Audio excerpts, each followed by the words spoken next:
fazer essa análise. O que é que a gente percebe aí nessa sketchzinha rápida da família dinossauro? Primeira coisa que eu percebi foi a relação abusiva que tem do empregador para o empregado, porque isso é nítido e assim, você assistia desde criança, desde sua infância, e não notava essa questão do abuso em si, sabe? Porque assim, eu acho que relação abusiva é algo muito trabalhado, mas sempre é trazido para a questão amorosa, assim.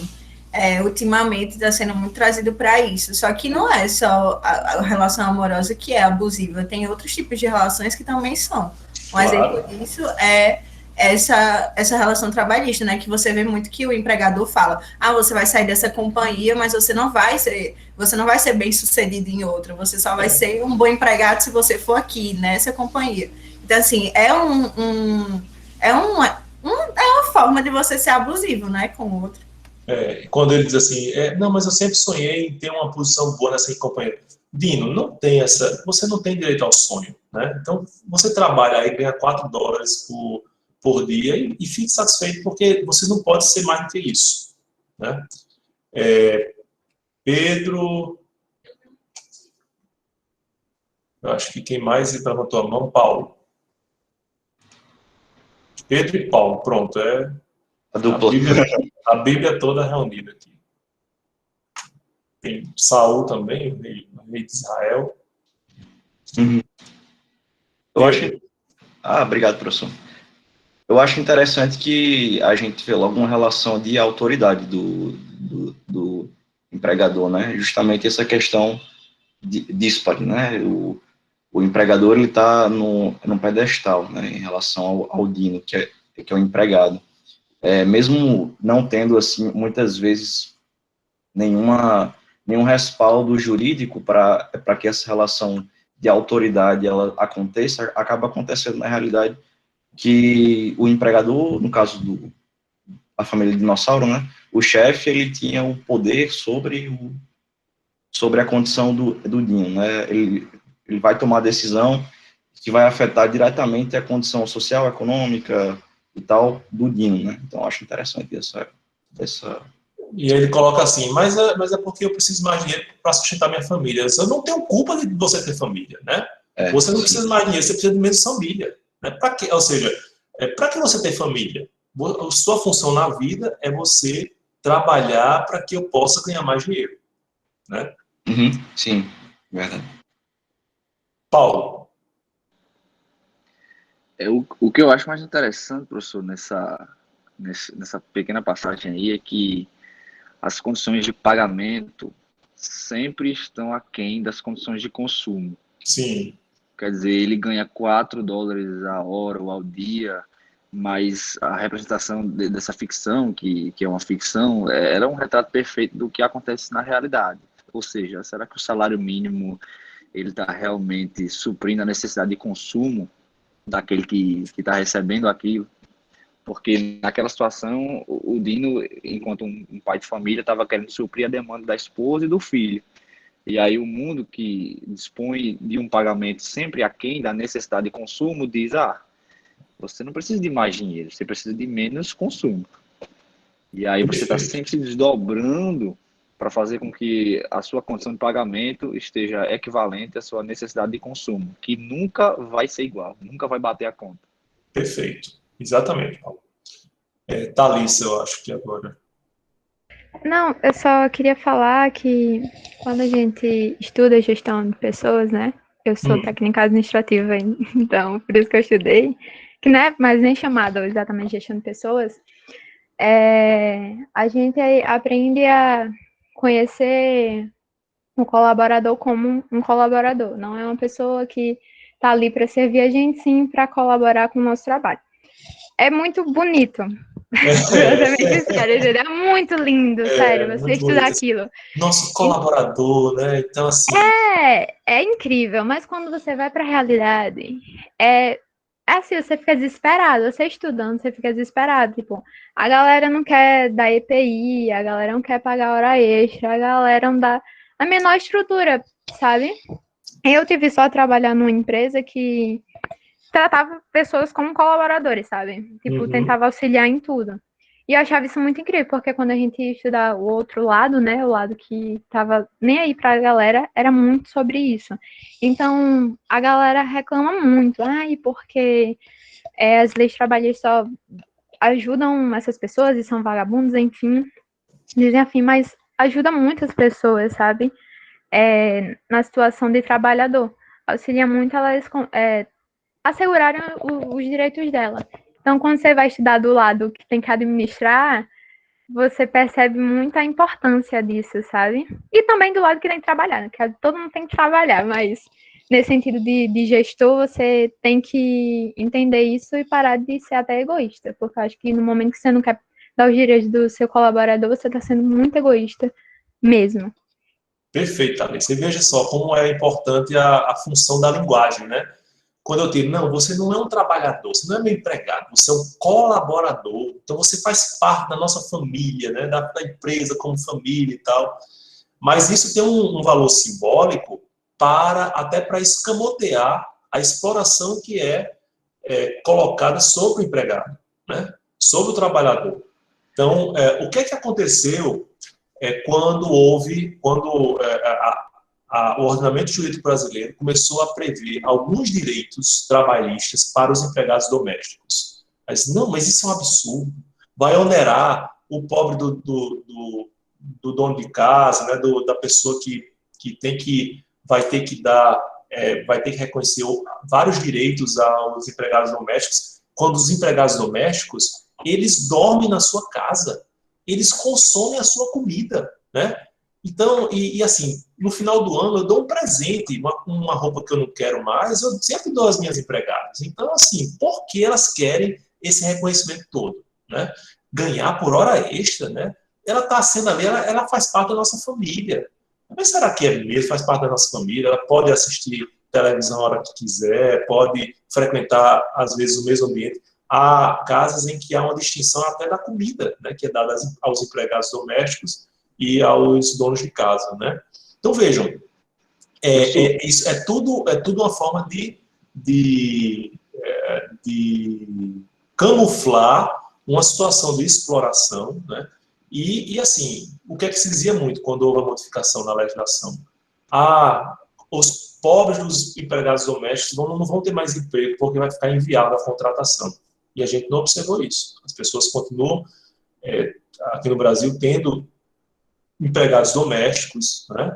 E até numa quantidade que não é comum ver em países como os Estados Unidos, como toda a Europa, né? Porque os encargos trabalhistas lá são ainda muito mais severos, né? Quem é que ia falar? Tinha Laura. Paulo.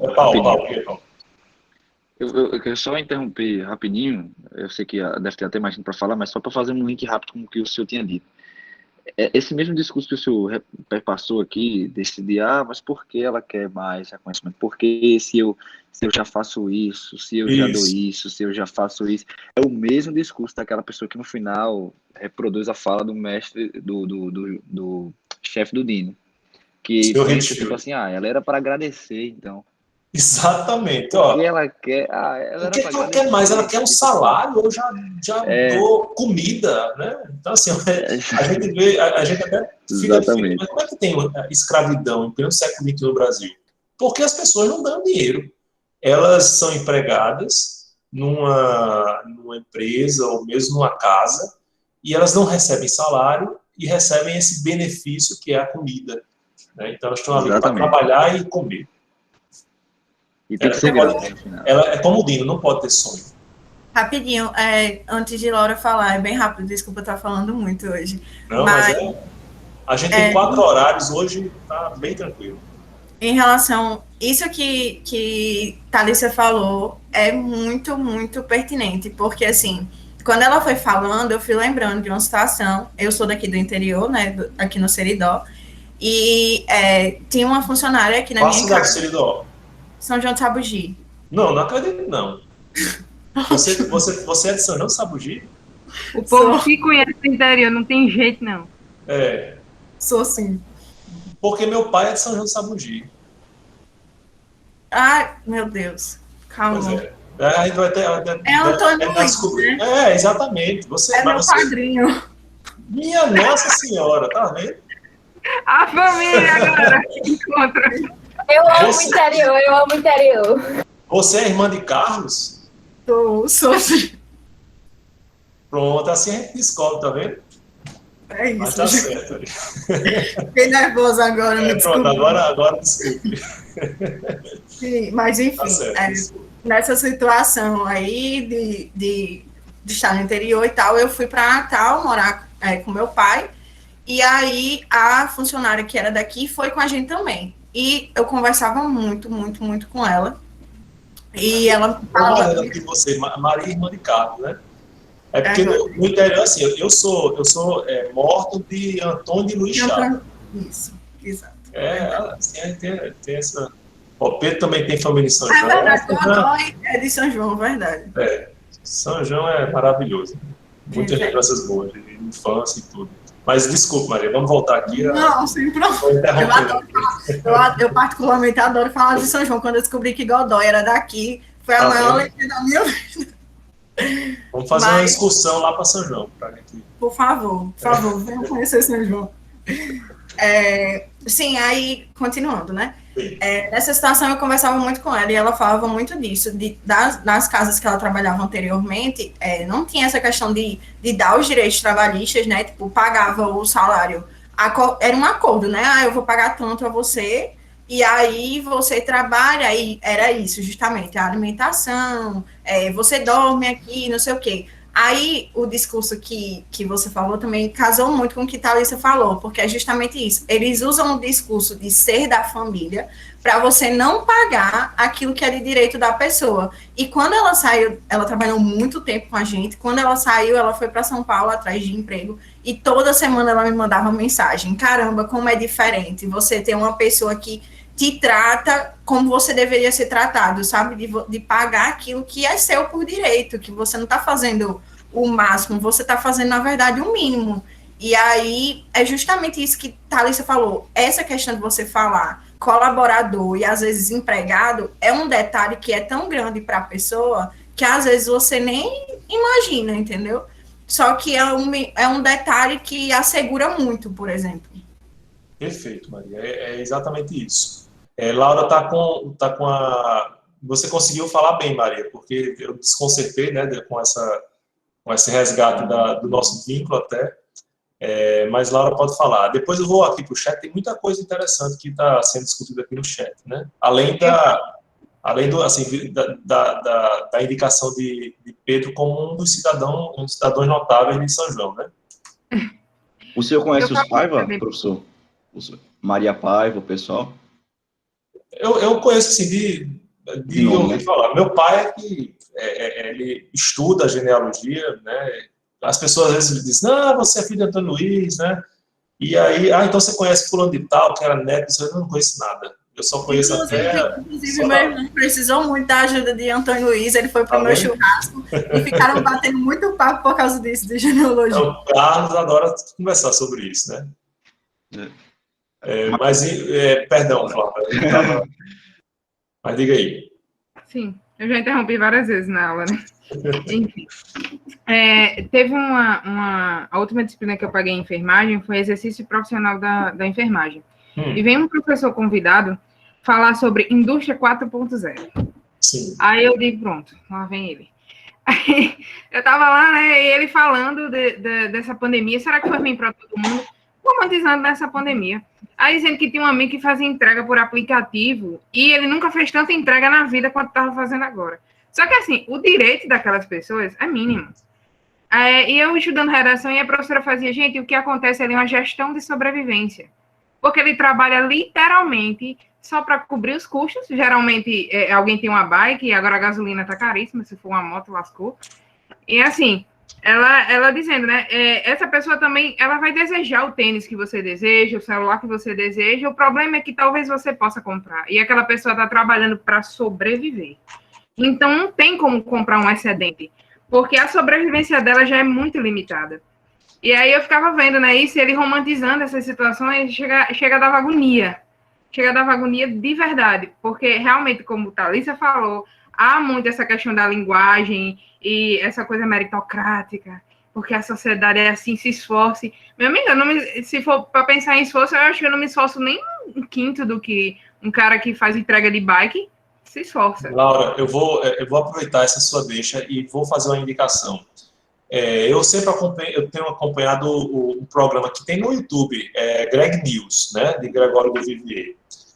Existem 2 episódios, né, dois programas dele que dizem exatamente o que você está falando. Um é Delivery. Você bota lá, Greg News Delivery, né, que fala sobre os motoboys, né, as entregas e tal.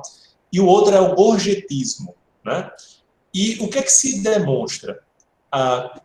Eles estão tendo que fazer cada vez mais corridas por um preço cada vez menor. E aí é muito interessante, porque mostra como eles são apresentados pelos donos das empresas, né? Pela Uber Eats ou iFood, assim, não, são nossos colaboradores, você só tem que pagar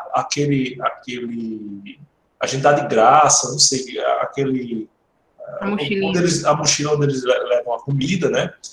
E não tem assistência de nada. E eles fazem questão de dizer que não é um vínculo trabalhista, né? De fato, não é um vínculo trabalhista, mas tem que haver de alguma forma, como o próprio Uber, apesar de ter alguma discussão a respeito, mas o que é que acontece? Há uma precarização do trabalho, sem dúvida alguma. Porque quando a gente tem uma relação de trabalho, o empregador, ele é responsável quando há um acidente de trabalho. Quando o motorista de Uber ou de Uber Eats, ele se acidenta, ele não apenas não tem nenhuma assistência de quem ganha dinheiro em cima do trabalho dele, diretamente, como ele fica impossibilitado de trabalhar. Às vezes ele perde a moto ou a bicicleta por causa do acidente, fica impossibilitado de trabalhar por causa do acidente, né, das lesões, e não tem nenhuma guarida, não tem nenhuma proteção trabalhista, né? Então, essa precarização, que é muitas vezes tida como algo das novas tecnologias disruptivas, né, a modernidade, possibilitando o trabalho a todos, na verdade, eles terminam assumindo um trabalho precário, como é, inclusive, a própria terceirização, né? A terceirização, a quarteirização, ela é danosa, porque ela, por exemplo, em vez de você contratar um empregado, você contrata uma empresa, a chamada PJização, ou seja, a pessoa jurídica, né? Você contrata uma empresa e a empresa fornece esses empregados. Você não tem vínculo trabalhista com os empregados, a empresa que tem. Mas vamos supor, eu não quero essa pessoa, não está me servindo. Aí a empresa bota outra pessoa, e aquela pessoa que não serviu para aquele local, em vez de ser, ela hoje trabalha como copeira. Aí não vai ser mais como copeira, vai ser telefonista, ou vai ser vigilante. Então, assim, a pessoa não tem nem como se organizar em uma função, né? Então, assim, o sindicato dos empregados determinado. Não tem isso, porque a própria mobilização é enfraquecida porque você está ali para ser qualquer coisa, né? Então... Entrou, já era. Igual os Correios, eles estão querendo fazer isso, né? Meu pai é funcionário dos Correios, é um problema. Meu pai tinha até a universidade, eles faziam curso, e para você ser um gerente, você fazia um concurso interno, né? Provas e tal, e aí tinha a área telegráfica e a área postal, meu pai era telégrafo. Então, era um rolê, assim. Aí agora, depois que puderam, a política pôde colocar um diretor, assim, sem concurso, sem nada, concurso interno, aí acabou. Aí começou, tiraram tudo deles aqui, de um jeito, porque eles querem privatizar. Só que eles não veem a demanda que existe e o sucateamento das condições de trabalho, né? E às vezes o sucateamento proposital, né? O sucateamento proposital justamente para facilitar ou justificar a própria venda, a própria privatização. Tinha um segurança aqui, teve um assalto, meu pai ficou lá ajoelhado. Eu sou pela TV, inclusive, eu morava em Natal nesse tempo. E aqui na agência de Canguaretama, 2 assaltos em 40 dias. E aí levaram o colete e a arma do segurança e não tinha mais. E o cara tava lá vigiando a porta, tipo, sem mais nada, entendeu? Acaba resma de papel, essas coisas. Eles fazem uma cota e compram os funcionários. Mas é para a empresa enviar essas coisas, tem muitas coisas assim. É desse jeito. Perfeito. Mas era isso. Só fazendo uma apanhada aqui das participações do chat, né? Paulo perguntou qual seria o método biológico que eu falei. Em relação ao critério, né, de definição da maioridade. O critério biológico é o seguinte: você vai fazer uma avaliação para saber se ele tem condição de discernimento, né? Então, o critério hoje que a gente adota é o critério cronológico. Completou 18 anos, você é passível de responder por crime. Antes disso, é ato infracional, certo? Maria está falando aqui a discussão da mulher ser recatada do lar, exatamente, né, dentro da própria a visão que se tinha da mulher, né, da mulher casada, a mulher ser bela, recatada do lar, né? Então aquela mulher, e isso é muito interessante. Quando a gente observa o tratamento que era dado às bruxas, ele não era por acaso, né? As bruxas eram aquelas mulheres que não se resignavam diante da opressão que muitas vezes era imposta a elas. Então, olha, a mulher quer assumir posições de homem, né? A mulher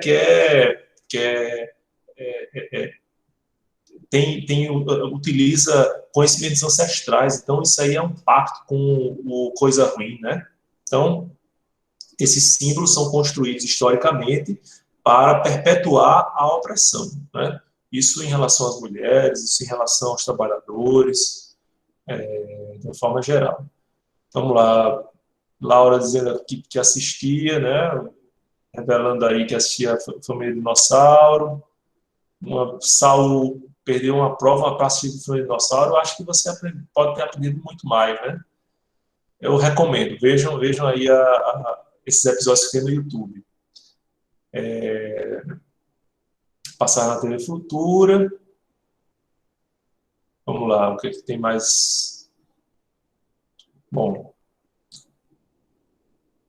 Certo. E outras questões, mas vocês vão me lembrando aqui, certo? É mais Fábio e Lucas. Lucas e Fábio, veja aí. Sobre essa questão da uberização, é uma pedra que foi cantada há muito tempo, né? Marcuse, já nos anos 60, no auge dos movimentos negros, do rock and roll nos Estados Unidos, ele já escrevia sobre a fetichização da mercadoria e a reificação, que é quando a gente dá... A mercadoria recebe um valor humano e o humano recebe um valor de mercadoria. E ele falou que isso era uma tendência que iria crescer, até que os humanos realmente se tornassem meras mercadorias em um grande sistema capitalista. E a tendência é que isso se desenvolva e que isso ultrapasse os ramos da uberização e que isso acabe influenciando não só o proletário, mas também aquelas categorias que não são mentalizadas quando a gente fala de proletário, como professores, enfermeiros, médicos. Em breve vai ser mercantilizado. Perfeito, Lucas. É até uma crítica que a gente vai ver nos livros de introdução, nos livros que propõem uma introdução crítica ao direito, né? Alisson Mascaro, o próprio Michel Mihaly também, a gente vai observar esse tipo de crítica, né? De que, no fundo, a gente é transformado em mercadoria. O nosso trabalho é mercadoria, as pessoas, muitas vezes, até se propõem como mercadoria, né? Hoje a gente está vivendo, por exemplo, a cultura do like e do cancelamento. Então, as pessoas são a mercadoria viva, né? Elas vendem uma imagem, elas ganham dinheiro a partir daquela imagem, e quando aquela imagem não convém mais, ou simplesmente é rejeitada, por algum motivo, você perde o valor. O valor não é íncito, o valor é dado pelo que o mercado impõe, né? Muita coisa para a gente refletir. Mas vejam, todas essas conclusões a gente pode tirar de um estudo, de uma reflexão, de uma análise histórica, de saber como é que as relações humanas têm se modificado e o que a gente do passado pode extrair para evitar que a gente cometa erros no futuro. Certo? Fábio. Professor? Oi, João. Queria fazer um comentário bem breve, porque o senhor comentou sobre as relações empregatícias, e aí eu me recordo muito bem, eu era pequeno ainda, Mas eu me recordo muito bem quando teve toda essa polêmica da questão da regularização, né, do trabalho da empregada doméstica, e foi algo que eu pensando depois com o tempo, como é nocivo quando o empregado, sem uma reflexão, adere a um discurso do empregador, porque eu me lembro muito bem da minha mãe conversando com uma familiar, que a familiar falando para ela que talvez não fosse legal assinar a carteira, porque ia perder vários benefícios, e o patrão mesmo já tinha falado, e que dessa forma ela teria mais independência para fazer o que ela quisesse. E minha mãe dizendo, não, mas você vai ter seguridade social, você vai ter uma carteira assinada que vai lhe garantir direitos, mas não, vou ter mais independência, vai estar mais tranquilo para mim. Aí você vê como é nocivo e essa falta de reflexão, né, por parte dessas pessoas. É verdade. A proposta da carteira verde e amarela, por exemplo, né? Mas não, você assim, é um empregado que ele não tem os mesmos direitos, mas com isso, olha, ele vai ser muito mais querido no mercado, ele vai ter uma colocação muito fácil, muito facilitada, né? Porque o trabalhador com a carteira verde e amarela, como ele não tem tantos direitos, então, olha, perfeito, você tem uma colocação já garantida. E, no fim, o que a gente vai ver é justamente a precarização das garantias basilares, básicas, que se tinha na relação de trabalho, né? Fábio. Boa noite, professor. Boa noite, Boa noite. Só corroborando numa indicação também, que o senhor falou das indicações, aí eu vi que o senhor recomendou do Greg News, aí eu lembrei agora desse diálogo com o João, né, de um dos episódios também que ele fala da precarização das empregadas domésticas. Né? Acho que naquele episódio do menino que morreu no Recife, que era filho da empregada. Né, sim, rapaz, perfeito. E uma outra produção também é Gig, acho que é Gig, não sei se a pronúncia está correta, Gig ou é Gig, a uberização do trabalho. É um documentário que acho que está disponível na Globoplay. Também que ele trabalha essa ideia da uberização do trabalho. É um documentário muito interessante. Eu costumo usar ele nas aulas também, mas acho que é algo bem relevante para a discussão. Muito bem lembrado, Fábio. Realmente, tem um episódio específico, empregadas domésticas, né, que é muito revelador de tudo que a gente está conversando. Excelente indicação, essa também que está no Globoplay, né? Bom, algo mais para a gente discutir aqui no âmbito da história? Não, professor, só um Instagram. Leandro Assis Ilustra. Que ele fez a série Os Santos, que aí falava de uma família rica. O povo era bolsonarista, mas fazer o quê, né? Aí tinha as empregadas domésticas que eram basicamente pretas. E aí agora tá na série Confinada. É incrível, é muito bom. Vamos lá e ver. Vou bem colocado. Coloca aqui no chat também para o pessoal já ter acesso, certo? Bom, além da história, obviamente a economia, né? A economia, como a economia tem influenciado, né, o próprio direito. Se vocês olharem, inclusive, para Karl Marx, o verdadeiro comunista, né, porque hoje todo mundo é tido como comunista desde que não concorde com determinadas posições ditadas, mas, na verdade, comunista mesmo era Marx. O que é que Marx vai dizer? Tanto que Marx não vai se dedicar tanto a debater ou tergiversar sobre o direito, porque o direito é um reflexo da economia, como toda a chamada superestrutura ideológica, os costumes, tudo é fruto do modo de produção. Assim foi no passado e assim foi com o advento do capitalismo. O capitalismo molda todas as relações políticas, econômicas, sociais e jurídicas, certo? Em que medida isso vai nos afetar, portanto? Quando eu tenho um sistema capitalista, as relações jurídicas, elas também são desenvolvidas a partir desse modelo. E naquele vídeo, acho que eu vou colocar um vídeo para vocês sobre para a gente refletir sobre a própria ideia de direito subjetivo, né, a partir de Alisson Mascaro, lá no livro dele. Quando eu digo que eu tenho o direito subjetivo, eu quero dizer o seguinte, que eu só sou alguém se eu for sujeito de direitos. Se eu não for sujeito de direitos, eu não tenho um pertencimento nessa relação construída pelo direito, né? E quem é que tem isso? Quem é que é sujeito de direitos? Aquele que tem direitos dentro da sua alçada, dentro da sua, vamos dizer assim, do seu patrimônio. Ah, mas eu tenho direito ao nome, né? O direito ao nome não é um direito patrimonial, é verdade, mas será que todos têm direito ao nome? Será que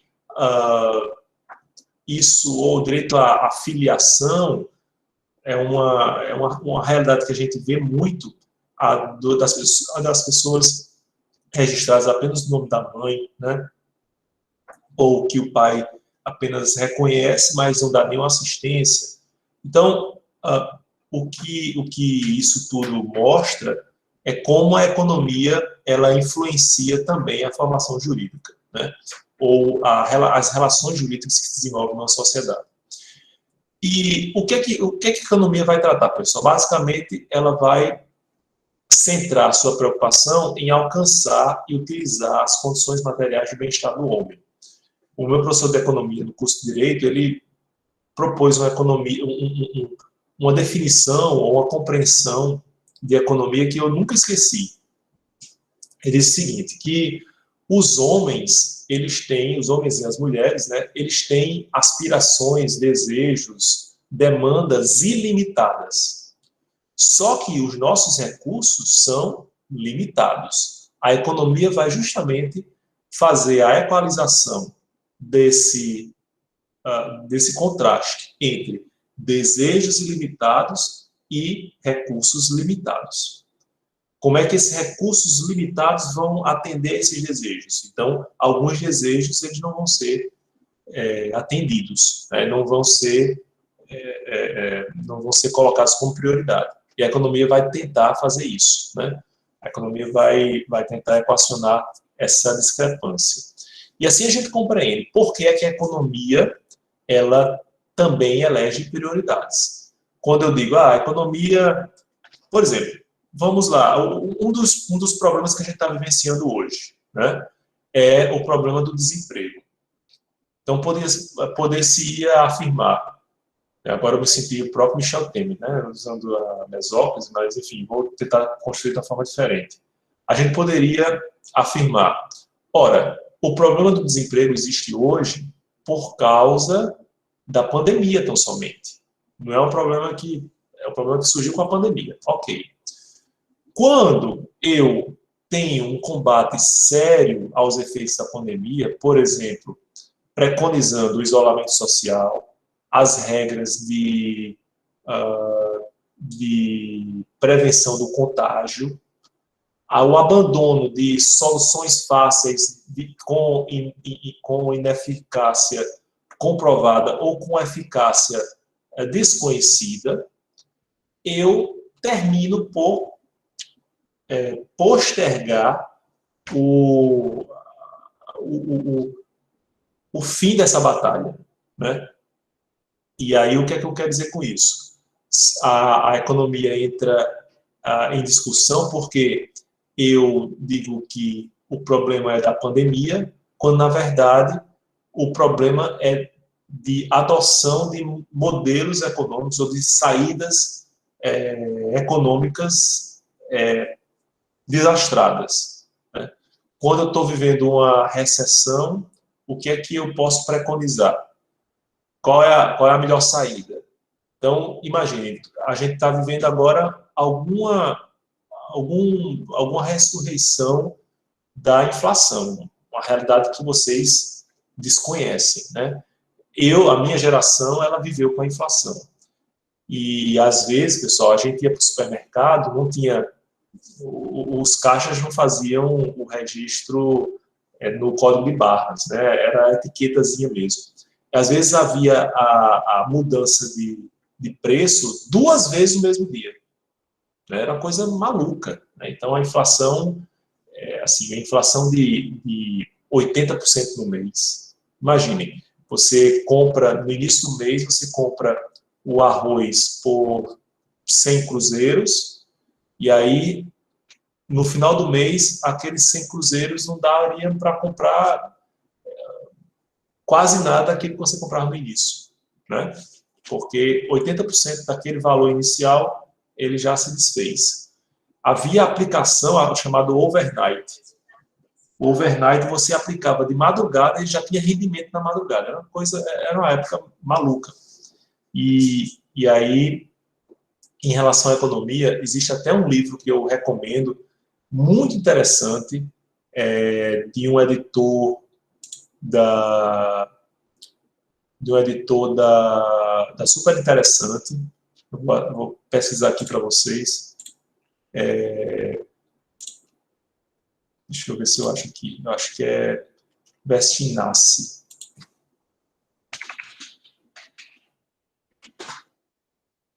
É uma breve história da economia. Alexandre Vestinassi. Numa linguagem muito agradável e interessante, né? O nome é Crash, uma breve história da economia.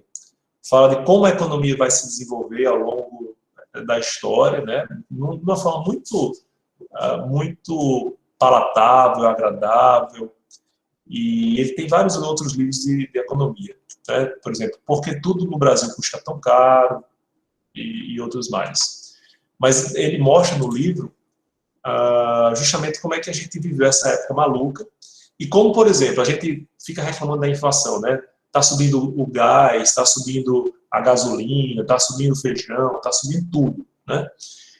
Mas se mostra também, por exemplo, que a deflação ela é ainda mais prejudicial do que a inflação. Porque no momento em que por exemplo, eu recebo dinheiro hoje, e daqui a um mês, com a deflação, as coisas são mais baratas, a minha tendência é não fazer aplicação, porque se o dinheiro, ele por si só, ele é mais valioso no final do mês, eu tendo a não consumir, eu tendo a não investir. E o não consumo, o não investimento no sistema capitalista é absolutamente pernicioso, né? Absolutamente prejudicial ao mecanismo desse modelo econômico, certo? E o que tem a ver com direito, pessoal? Tem tudo a ver com direito, porque se eu, por exemplo, a pauta que hoje está sendo discutida no Congresso, ou a pauta de Paulo Guedes, a pauta que sempre Paulo Guedes quando foi já escolhido como posto Piranga, né, do governo, a ideia é, nós vamos fazer grandes reformas, e as reformas são reformas econômicas, né? Em que sentido? Privatização, até agora a gente não viu nada, né? O que houve de substancial foi o auxílio emergencial, em razão, inclusive, da própria pressão do Congresso Nacional. Mas esse auxílio emergencial permitiu que muitas pessoas não morressem de fome, porque se viram absolutamente privadas do trabalho. Pessoas que tinham trabalho informal, pessoas que tinham até empregos formais, mas que com o fechamento de restaurantes, de hotéis, se viram simplesmente desassistidas, né? Ou com o próprio comércio. Então, há uma influência direta no direito. Por quê? Porque o direito vai regular também, a partir dessas demandas da economia, de tentar equalizar essa balança, né, entre recursos limitados e bens e necessidades ilimitadas, ela vai tentar fazer vai tentar buscar essa regulação a partir do direito. Por exemplo, quando a gente vê uma liberação de uma determinada atividade predatória na sociedade, por exemplo, um extrativismo mineral sem regulação, ou um desmatamento sem freios, essa regulação que se pretende econômica, porque vai dizer, não, mas o Estado tem que liberar para a iniciativa privada, né? Ou as privatizações, isso tudo é construído a partir do direito. O direito é que vai servir como régua nessas atitudes econômicas, certo? E daí a importância da gente refletir sobre a economia. Vocês estão já pagando economia, não sei como é que é, economia política nesse primeiro período ou é no segundo? Economia política, eu acho que é no segundo. No segundo, né? Certo. Então, aqui a gente está só dando alguns spoilers, né? Deixa eu ver aqui os comentários do chat. Lucas, não sei o que é pior quando... Certo, é verdade, realmente.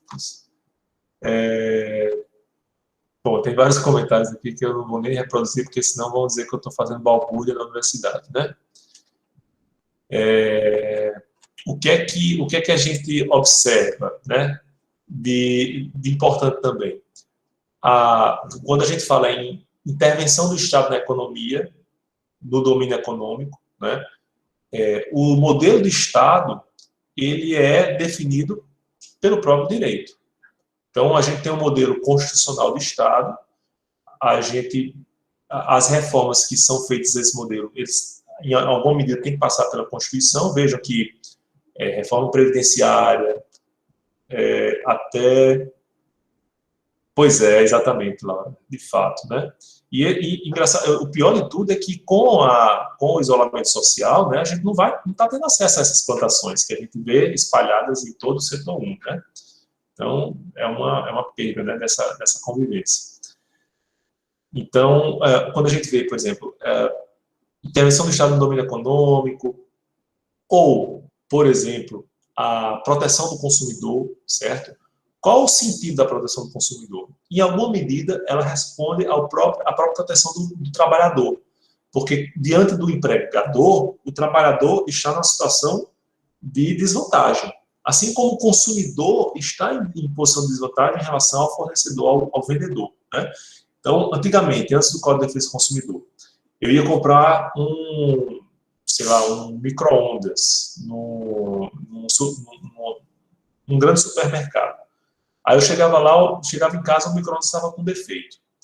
Aí o supermercado disse, olha, eu não tenho culpa disso, porque eu só estou vendendo. Quem fabrica é uma empresa sul-coreana. Aí, se você quiser entrar com ação, você vai entrar contra aquela empresa. E aí, quando você comprou esse micro-ondas, tinha lá, na cláusula contratual, que eles elegem um fórum da comarca de São Paulo para discutir qualquer questão relacionada a problemas nesse utensílio que você comprou. Aí você tem que, como consumidor, constituir um advogado que trabalha em São Paulo para discutir com uma multinacional o seu direito ao ressarcimento ou reparação daquele bem, né? Ou seja, você não ia discutir. Você tinha aquilo como perda certa. Não é verdade? O dinheiro que você ia gastar com isso, você comprar era outro. Pois Parece que se coloca dificuldade suficiente para a pessoa desistir. Exatamente. E aí o Código de Defesa do Consumidor vai dizer não. Ou seja, o direito vai se aproveitar dessa visão que se tem da economia, em que há necessidade de você preservar esses direitos de pessoas que estão na relação jurídica de forma fragilizada, mas não.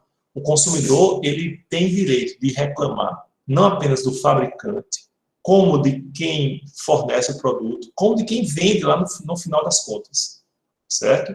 Então, eu posso reclamar da própria loja que me vendeu aquilo, né? Aí a loja depois vai poder, de forma reflexa, se ver restituída daquilo que gastou com a venda daquele bem, né? Com a reparação, com a restituição ao consumidor, certo? Então, e a própria relação do trabalho também obedece a essa visão, né? A economia determinando como deve ser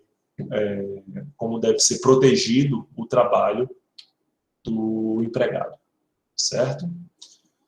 Tranquilo até aqui? Beleza? Bom, vamos agora falar sobre mais uma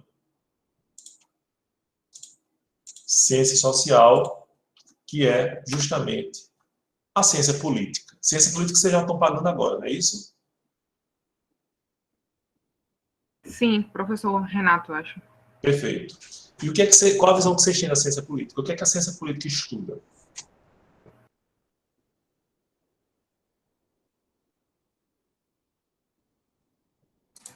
Eu acho que está aí no seu... Exatamente, sobre o poder e o governo do Estado, né? Mas, assim, o que é que vocês veem da aula de ciência política como ligação da ciência política com o direito? Eu acho, na minha opinião, pelo menos, os dois estudam, cada um de sua forma, né, poderes. Não, eu não digo nem poderes no sentido de jurídico e estatal, eu digo poder no sentido de como o poder, ele é permeado pela sociedade, que tanto no direito como na política, como em qualquer coisa, o que a gente está atrás é de poder, de como utilizá-lo ou de como não sucumbir a ele. Perfeito. Veja, quais os conhecimentos da ciência política vão servir para o direito? Quando o direito propõe um modelo de Estado, que é o modelo que está lá previsto na Constituição, né, de divisão de funções entre os diversos órgãos dos órgãos estatais, quando há um controle cruzado entre esses poderes, entre esses órgãos, né? Quando eu defino as competências e atribuições de cada um desses órgãos, de alguma forma eu estou desenhando o Estado que eu pretendo ver implementado nessa nação, nesse país, certo? Então, vejam que a Constituição, que é um ordenamento, é um elemento do ordenamento jurídico fundamental, a Constituição vai se valer de conhecimentos da ciência política, né? Por exemplo, formas de governo, sistemas de governo, a forma até de organização do Estado, né? Se é um Estado unitário, se é uma federação.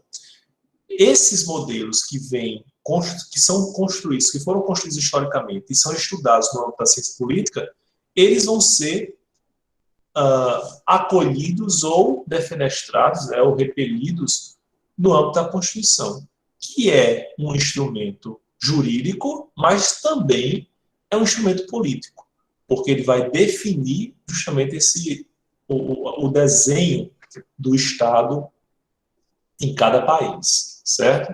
Então, veja a importância da ciência política. Hoje, recentemente, a gente se deparou com a eleição da mesa diretora do Congresso Nacional, né, tanto da Câmara dos Deputados como do Senado Federal, e todos os conchavos, todas as discussões de interferência de um poder no outro, de como é que os deputados foram convencidos, né, a votar em A ou em B. Então, tudo isso faz parte do jogo político que o direito regula, que o direito, de alguma forma, chancela ou autoriza, certo? Então, é por isso que a gente não pode perder de vista também o conhecimento do âmbito da ciência política para que a gente possa compreender e regular justamente todo esse mecanismo. Certo? Tranquilo, pessoal? Bom, agora... Foi não? Não, tranquilo. Só para responder. Perfeito. Agora a gente vai para uma disciplina bem diferente, né? Vocês acho que vão ter a oportunidade de pagar medicina legal. Eu paguei medicina legal, nem sabia que eu ia ser promotor, né? E que iria me servir tanto para a minha atividade. Mas eu paguei porque a gente chega assim a um determinado ponto do curso, a gente já está cansado de ver matéria dogmática, né? Aquela mesma coisa. Matérias, não vou nem revelar aqui quais as matérias, mas matérias menos agradáveis do que a introdução, assim, tipo direito tributário, né? A professora Carol vai pegar no meu pé se ouvir essa aula. Mas, assim, coisas menos interessantes, a gente, não, vamos pagar uma coisa diferente. Aí boa parte da minha turma de faculdade foi pagar medicina legal. E foi excepcional, porque a gente via coisas que era um professor de medicina, né, que tinha feito direito também.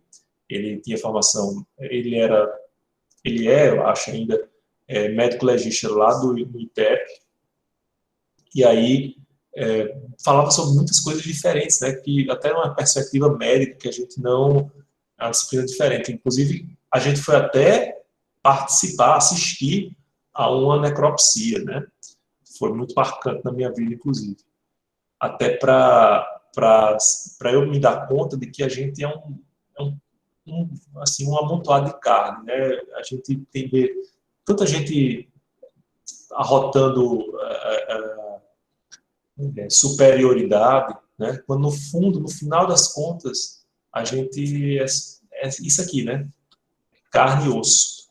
E como os cadáveres eram manuseados, né, para que se realizasse o exame, é muito impactante, né? A pessoa está lá colocada sobre a mesa, aí vem uma serra, primeiro faz uma incisão aqui, tira o couro, fica o couro amontoado aqui em frente ao rosto, aí depois vem uma serra para serrar o crânio, para tirar esse tampão, para o cérebro ser manuseado, depois se abre aqui, enfim, eu não vou entrar em detalhes, não, vou deixar para vocês experimentarem vocês mesmos. Muito legal, professor, eu gosto. Mas a medicina legal, eu não preciso nem dizer que ela é fundamental, por exemplo, para o meu trabalho hoje como promotor criminal, né? É bem verdade que muitas vezes eu não tenho, por exemplo, eu não trabalho com laudos médicos, porque alguns crimes não dependem não atingem o próprio corpo, né? São crimes sem violência, né? Mas alguns, eles têm uma grande importância, eles vão colher grandes informações no âmbito da medicina legal. Por exemplo, quando a gente verifica a forma como a vítima foi atingida no latrocínio, dá a entender, ou pode nos dar sinais de que o intento do criminoso era justamente causar a morte daquela pessoa, né? Eu participei de um júri lá em Cruzeta, né, lá de Seridó. O meu primeiro júri foi uma mulher que foi assassinada pelo companheiro, né, e foi assassinada por uma alavanca. Uma alavanca é um utensílio de metal muito comprido, né, muito pesado, que às vezes serve para cavar buraco no solo, né, no solo árido do Seridó, para colocar estaca, enfim. E é muito pesado. Então, ele simplesmente pegou essa alavanca, danou na cabeça dela, ela caída ao chão, ele continuou a enficar na cabeça e no corpo, né? E o laudo do ITEP me mostrava todos esses ferimentos.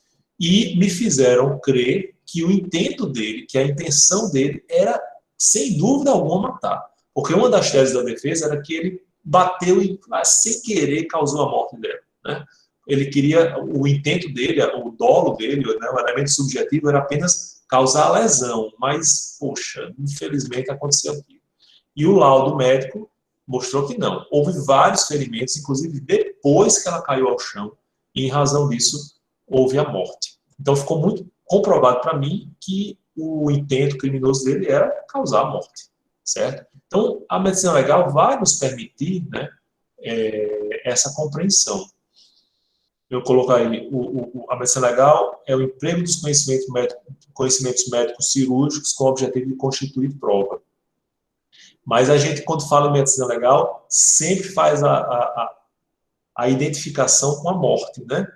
Então, a medicina legal vai estudar como a pessoa morreu, a medicina legal vai estudar de que maneira se deu aquela morte, em razão de que aquela pessoa morreu, se foi envenenada, se foi a partir de uma faca, de um furo, de um vírus, etc.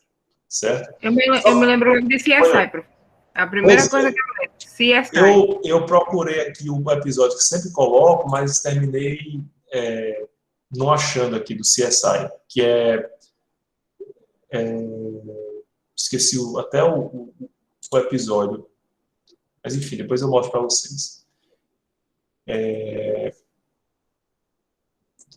Acho que é bonecas... não é boneca de luxo, não. Enfim, depois eu encontro para vocês. Que era um episódio que eu sempre utilizava para mostrar como é que a gente poderia verificar os conhecimentos da medicina legal sendo aplicados ou sendo importantes para o direito. Mas eu não preciso nem dizer muito, né, pessoal? Quem gosta de séries como CSI, de investigação criminal, né, no Netflix tem várias séries dessa natureza, né? E que eu já devo ter até citado para vocês. O professor Walter vai falar também The Staircase, né, que é o acompanhamento do caso do marido que é acusado de matar a esposa. E lá a gente vê de forma muito evidente o conhecimento médico legal na aplicação na aplicação para a apuração do crime, né, do que aconteceu. Mas ele não serve apenas para isso, pessoal. A medicina legal, por exemplo, ela tem uma importância muito grande na descoberta da paternidade, né? Quando a gente observa, por exemplo, que no passado, eu ainda peguei essa época, né? Hoje não, hoje a gente, em Macaíba aqui, a gente às vezes encaminhava a pessoa, pagava 300 e poucos reais, divididos, né, várias vezes, e colhia o sangue, o material genético lá em Macaíba, e fazia o exame de DNA, né, de paternidade. Algo muito acessível, né? Mas eu já, lá quando eu atuava em Cruzeta, o exame, por exemplo, eu participei de um exame de DNA que só era feito em Minas Gerais. E na época, faz um bocado de tempo, né? Na época era tipo R$ 2.500 o exame. Então, calcula aí, não sei quantos anos depois, para ver como era caro na época. Então, absolutamente inacessível. Então, como é que era feito o exame de paternidade? A gente pegava foto do pai, foto da criança, fazia as comparações, pessoal. Era uma coisa... Ou então, assim, a questão da pertinência, né, da compatibilidade dos tipos sanguíneos. Mas os tipos sanguíneos, eles só serviam para excluir a paternidade, não para confirmar. Porque, dependendo da mescla, né, a gente podia ter várias possibilidades de tipos sanguíneos em que o pai se adequava, certo? Então, era muito impreciso. Eu participei até de um caso interessante que deu negativo o exame, né? Foi feito o exame de DNA, deu negativo, e depois a mãe do suposto pai, que depois se provou não ser o pai, disse: doutor, olha, ainda bem que tem esse exame, porque o menino tem uma pinta aqui na barriga que é parecida demais com o meu filho, mas assim, não é dele, né? Então foi confirmado. Eu até fiquei com a pulga atrás dele: rapaz, será que esse exame, será que eu não devo repetir esse exame, né? Fiquei nessa dúvida, mas enfim, o exame tem uma credibilidade, confiabilidade muito grande, né? 99,9999%, e, portanto, ele é tido como um grande e importante instrumento para a descoberta da paternidade. Mas não só isso. A medicina legal serve, por exemplo, para definir a sanidade mental, né, para averiguar se a pessoa tinha condição, no momento do crime, de se guiar, de se orientar a partir desse discernimento, ou se ela estava transtornada, ou se ela estava fora de si, ou se ela era acometida de uma doença mental que a impedia de fazer esse julgamento, né, essa avaliação, né, da ilicitude. A gente pode ver na medicina legal, por exemplo, um conhecimento sobre a questão do aborto, a questão de saber se a criança chegou a respirar, né, porque pode ter efeitos de sucessão. Então, existe um teste específico quando a criança sai, sai da barriga da mãe, para saber se ela não teve vida extrauterina ou se ela teve, né? Então, se ela teve vida extrauterina, ela tem que ser, inclusive, registrada, né? E depois, ela é registrada, tem que ter um nome e depois a certidão de óbito. Eu vejo que a medicina legal é bastante útil para a área jurídica também, certo? Algumas pessoas acho que querem falar. Laura. Põe a Laura. A Godoy tinha levantado a mão. Eu acho que ele levantou antes de mim. Não sei. Pedro também. Pronto. No caso daquelas agressões, né? Aconteceu daquele cara que ele fez a educação física e matou a noiva, a namorada, sei lá. Aí, de repente, o povo arruma um laudo de um psiquiatra e pior que acata com todas as imagens. Aí eu não sei, sabe? É porque, assim, eu sou bem crua nessa coisa de justiça, até porque não era a área que eu queria, negócio de direito. Então, eu sou muito, muito, muito crua nisso. Mas... Tem que ser, porque se a gente não for crítico, né? Então a gente vai aceitar as coisas como elas são e não tem capacidade de mudança, né? Exatamente. E aí, além disso, eu não tenho muita noção. Mas aí eu vejo que, para mim, é horrível. Porque você vê que a pessoa é normal, aí de repente eu só estou um médico, dá um laudo para uma pessoa completamente sã, de que ele tem um transtorno de alguma coisa, e aconteceram isso várias vezes, né? Aí de forma que a pessoa responde em liberdade e quem morreu, pronto. Que se prejudicou. Perfeito. Estou vendo várias indicações aqui, até How to Get Away, né? De Analyze Keating. Não podia esquecer. Border Town é muito boa também, viu? Mas ela é muito parada, né? Mas o investigador é muito bom. Mas ela é parada, mas é boa. Então vou anotar também essas indicações, viu? Sim, diga aí, Pedro. Oi, Thalissa. Rapidinho mesmo. Desculpa, Pedro.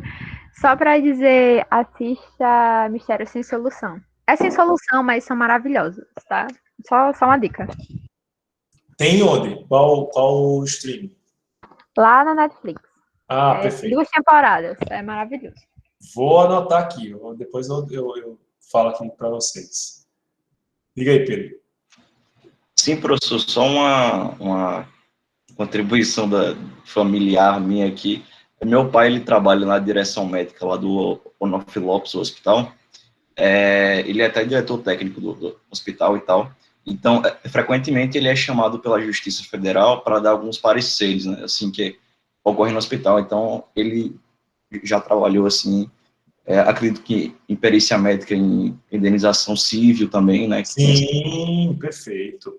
Muito bom você falar isso, Pedro, porque geralmente a gente faz associação de medicina legal com a seara criminal, né?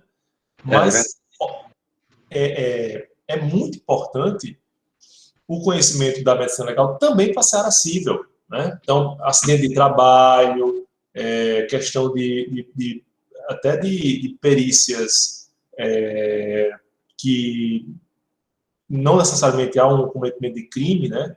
Mas que tem implicação na seara jurídica. Perfeito. Alguém mais?